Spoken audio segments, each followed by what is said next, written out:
మాట గడిచిన 4 మాసాల్లో ఏ విషయంలోనైనా నువ్వు సిగ్గుపడ్డావా? ఒకవేళ ఏ విషయంలోనైనా నీ కుటుంబంలో జరిగిన కొన్ని పరిస్థితులను బట్టి తలదించుకొని కుటుంబంలో ఏం జరిగిందో నలుగురికి చెప్పుకోలేక సిగ్గుతో అవమానంతో ఎక్కడైనా గడిచిన దినాల్లో నువ్వు తలదించుకొని ఒకవేళ బ్రతుకుతూ వచ్చావా? యేసు నామం పేరిట రాగల మే మాసం నుండి నీవెన్నడూ సిగ్గుపడకుండా ఎక్కడైతే తలదించుకున్నావో అక్కడే దేవుడు నీ తల పైకెత్తునుగాక. మీ అబ్బాయి వయసు 29 సంవత్సరాలట్టుగా ఏం చేస్తున్నాడు అబ్బాయి?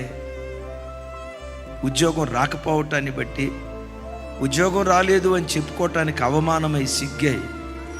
మీ అమ్మాయి వయసు 30 సంవత్సరాలట్టు కదా. ఇంకా ఇలాంటి కొన్ని మాటలు వింటూ ఎక్కడైతే సిగ్గుతో నువ్వు తలదించుకున్నావో యేసు నామం పేరిట అదే విషయంలో రాగల మాసం దేవుడు నీ తల పైకెత్తునుగాక. ఒకవేళ ఇంతకాలం ఎవరెవరో సహాయం చేస్తారని ఎవరెవరి దగ్గర నువ్వు కనిపెట్టావేమో. నా బంధువులు ఆదుకుంటారు, నా మేనల్లుడు ఆదుకుంటాడు, మేనమామ ఆదుకుంటాడు, బావ ఆదుకుంటాడు. ఒకవేళ వాళ్ళందరి వైపు చూసి చూసి బ్రతుకులో సిగ్గుపడ్డావేమో. దావీదంటాడు, అయ్యా నీ కొరకు కనిపెట్టుకొని వారిలో ఎవ్వడు సిగ్గునందడు. హల్లెలూయా.